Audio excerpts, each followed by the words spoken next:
వాళ్ళు రాజ్యసభ సభ్యుడిగా ఉన్నాడు. సో ఆయన హరీష్ రావు నీళ్ళ శాఖ మంత్రిగా పనిచేసిన కాలంలో కాళేశ్వరరావు అని పిలిపించుకోబడ్డాడు.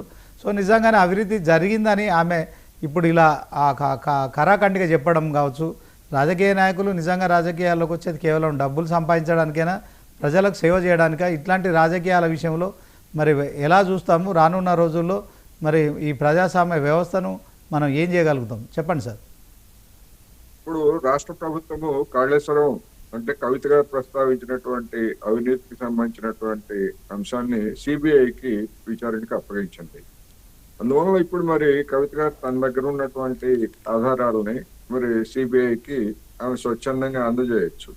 ఇంకా అఫీషియల్ గా అది సిబిఐ టేక్అవుట్ చేయాలని, మరి ఆ పని చేస్తారా అనేటువంటిది ఆమె ముందున్నటువంటి సవాళ్ళు. అందుకని ఇవాళ ఆమె కార్యక్రమాలు ఏ దిశగా మారుతున్నాయి అనేటువంటిది కూడా, ఎందుకంటే ఆమె చెప్తున్నారు నా దగ్గర ఇంకా చాలా విషయాలు ఉన్నాయి, నాకు తెలిసినటువంటి రహస్యాలు కానీ లేకపోతే సమాచారం కానీ నాకు చాలా ఉంది నా దగ్గర అని చెప్పేసి చెప్తున్నారు. రెండోది మన జాగృతి ప్రతినిధి మాట్లాడుతూ ఎన్టీ రామారావు చంద్రబాబు నాయుడుతో పోల్చారు. ఆ సందర్భం వేరు ఈ సందర్భం వేరు అనేటువంటి నేను ఈ సందర్భంగా చెప్పగలను. అప్పుడు తెలుగుదేశం పార్టీ అధికారంలో ఉంది, ఇప్పుడు బిఆర్ఎస్ పార్టీ ప్రతిపక్షంలో ఉంది. ఇక మన హరీష్ రావు గారి విషయానికి వస్తే, హరీష్ రావు గారి యొక్క రాజకీయ కదలికలు లేదా ఆయన ఎత్తుగడలు వాటి గురించి చాలా కాలం నుంచి కొన్ని వివాదాస్పదమైనటువంటి అభిప్రాయాలు ఉన్నమాట వాస్తవం. ఆయన ఒక దశలో బీజేపీలోకి వెళ్ళడానికి సిద్ధపడ్డారని, అయితే బీజేపీలో నాయకత్వ స్థానం ఇవ్వడానికి బీజేపీలో ఉన్నటువంటి నాయకులు వ్యతిరేకించారని అనేటువంటిది తెలిసిందే. ఆ కారణంగానే ఆయన ఒక దశలో కేసీఆర్ హరీష్ రావు గారిని పక్కన పెట్టారు అనేది కూడా వచ్చినటువంటి ఆ రోజు వచ్చినటువంటి సమాచారము లేకపోతే వచ్చిన విమర్శలు. అందువల్ల మరి ఇప్పుడు ఒకవేళ హరీష్ రావు గారు అటువంటిది ఉన్నారా అంటే ఆ విధమైనటువంటి పరిస్థితి ఉందని ఇప్పటికిప్పుడైతే మనం చెప్పలేము.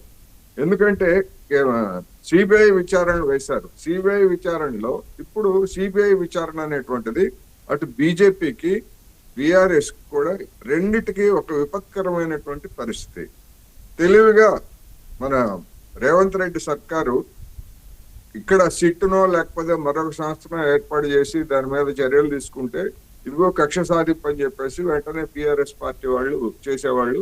బీజేపీ వాళ్ళేమో చూడండి కుమ్మక్ కావడానికి సిట్టు వేశారు అని చెప్పేసి వాళ్ళని ఉండేవాళ్ళు. దానికి అవకాశం ఇవ్వకుండా కేంద్ర సిబిఐకి ఇవ్వటం ద్వారా ఒకే దెబ్బకు రెండు పిట్టలు అన్నట్టుగా బీజేపీ బిఆర్ఎస్ పార్టీల గురించి వాటి బండారాన్ని బయటపెట్టే విధంగా రేవంత్ రెడ్డి ఒక మాస్టర్ ప్లాన్ వేశారు.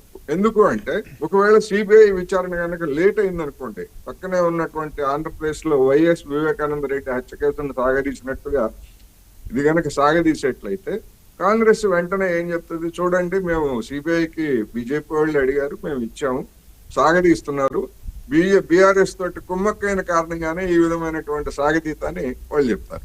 లేదు ఒకవేళ సిబిఐ అటువంటిది ఏమీ లేకుండా వెంటనే తేల్చి బిఆర్ఎస్ నాయకుల్ని దోషులుగా తేలిస్తే చూడండి మేము నాకేం సంబంధం లేదు సిబిఐ తేల్చింది అని చెప్పేసి ఆ విధంగా బిఆర్ఎస్ మీద స్కోర్ చేయడానికి కూడా కాంగ్రెస్ పార్టీకి అవకాశం వచ్చింది. అందుకని రాబోయేటువంటి రోజుల్లో తెలంగాణ రాజకీయాలు మహారంజుగా మారబోతున్నాయి. ఈ క్రమంలో కవిత గారి యొక్క రాజకీయ ప్రయాణం ఎట్లా ఉంటుంది ఏమిటనేటువంటిది ఆసక్తిగా ఉండబోతుంది అనేది నేను చివరిగా చెప్తాను. Right sir, thank you very much. మొత్తానికి ఇది ఇవాళ స్పెషల్ డిబేట్. తెలంగాణ రాష్ట్ర రాజకీయాల్లో కవిత అయితే సంచలనంగా మారారు. సో 100 రోజుల క్రితం ఒక లేఖ బయటకు వచ్చింది. తండ్రికి రాసిన లేఖ ఎలా బయటకు వచ్చింది, తనకు ఇప్పటికీ మరి అంతుబట్టడం లేదు. అదే క్రమంలో మరి తండ్రి ప్రాణానికి కూడా ప్రమాదం ఉంది, బాహుబలి అనుకుంటున్న హరీష్ రావు కట్టప్ప అవుతాడనే అనుమానం వ్యక్తం చేయడం కావచ్చు. అదే క్రమంలో మరి తనకు ప్రాతినిధ్యం లేదని చెప్పుకుంటూ మరి కొంత అసంతృప్తిగా ఉన్నమాట వాస్తవం. అదే క్రమంలో మరి నిజంగానే ఇప్పుడు బీఆర్ఎస్ పార్టీ ప్రతిపక్షంలో ఉంది కోటేశ్వరరావు గారు చెప్పినట్టు.